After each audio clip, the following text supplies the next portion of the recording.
Dear friends from Hyderabad, my name is Sanjeev Sabhlok. I'm a former IAS officer of the 1982 batch who resigned in order to help establish India's first liberal party, a party that opposes the very idea of socialism that has been imposed on India through our constitutional amendment by Mrs. Indira Gandhi, but also previously by Jawaharlal Nehru. And as you can see in the background, I'm displaying the title of my book, cover of my book, Breaking Free of Nehru, which is available freely online and can be read and explains the logic behind this particular party.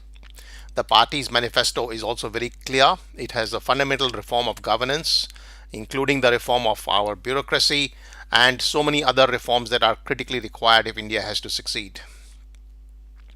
Today, I'm talking from Melbourne about Rahul Pandit, who is contesting elections from Malkajgiri constituency in the Assembly of Telangana in the coming elections. And he has been allotted a symbol of the tie. As you can see in the background, I have displayed his image and his symbol. Please vote for him. This is the first time ever that India is really getting a genuine liberal party. We have had liberal parties in the past. I would call them fairly liberal. Swatantra Party of Rajaji, which achieved wonderful success in the 1960s, but also Sharad Joshi's Swatantra Bharat Party. And Sharad Joshi himself was represented in the Rajya Sabha as an MP. However, the full-fledged, full suite of reforms that are required and that are found in our manifesto were not there in any of these parties.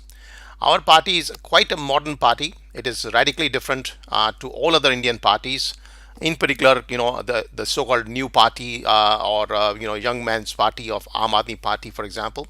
We have fundamental differences with that kind of a party because we do not believe in any subsidies, dole outs, and so on to the people. Instead, we believe that the very, very poor people, equal opportunity can be provided to them through a frugal system of negative income tax. However, for the rest of the society, everybody must be allowed to keep their income as much as possible so that they can prosper. Further, the government must perform a very limited role, which is that of security, justice, and defense. And it could supplement and support some infrastructure. Apart from that, if the government stays away, the tax rate will remain low.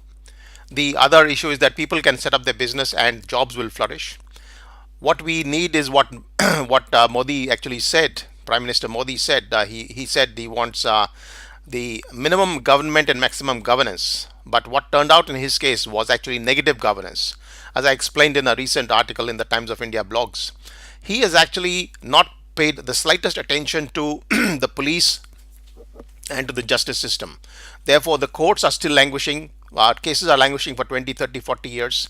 At the same time, the police has itself become the aggressor, and it has killed, for example, in our one of the constituencies we will be contesting in the Bhadohi district in UP. The police have actually gone and killed one man who was innocent. He went to the police station for some advice. That is quite common across the country, where innocents are being actually brutally assaulted by the police. And Mr. Modi keeps quiet. He does not provide security for basic things like the attacks and lynching that has occurred during his regime. So what we are seeing is the failure of basic governance. Forget about maximum governance. We are seeing minimum or zero or negative governance, to be precise.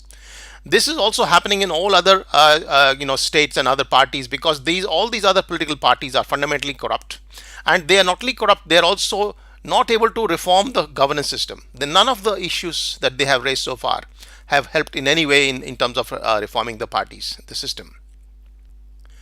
So what we are offering is a radically different form of governance, a radically different form of a perspective, a different ideology, in fact, an ideology which underpins India's constitution. As you are aware, it was a very liberal constitution when it was started by Ambedkar. But it has deteriorated slowly to the point where now you have got no property rights, you have got no way of getting the government to be accountable.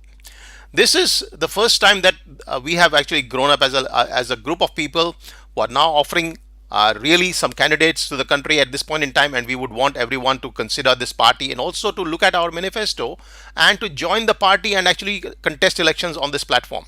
This is the only platform that will take India forward. Please support Rahul Pandit, who has now offered his candidature in the Malkajgiri constituency. His symbol is the tie. Please vote for him and demonstrate that you are really interested in good governance, because this is quite a radically different type of party and it will require some time for everyone to understand what we are saying. But please devote some time. Please pay attention to what Rahul is trying to say. You might contact him locally and his details are found on our website, but also on this particular Facebook page where I will post this particular video, and I'll also post this on YouTube, so you can actually, wherever you come across, you can connect with Rahul Pandit. He will explain some of the party ideologies to you. You can also write to me personally at sablok@gmail.com. I'm very responsive to the extent I can. I work, but I still devote some time to these activities.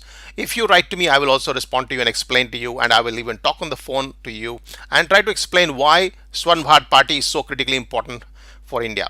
And with this, I will probably update a couple of more times before the Malkajgiri elections. And with I now request you to connect with Rahul Pandit and to support him as much as possible. Thank you very much.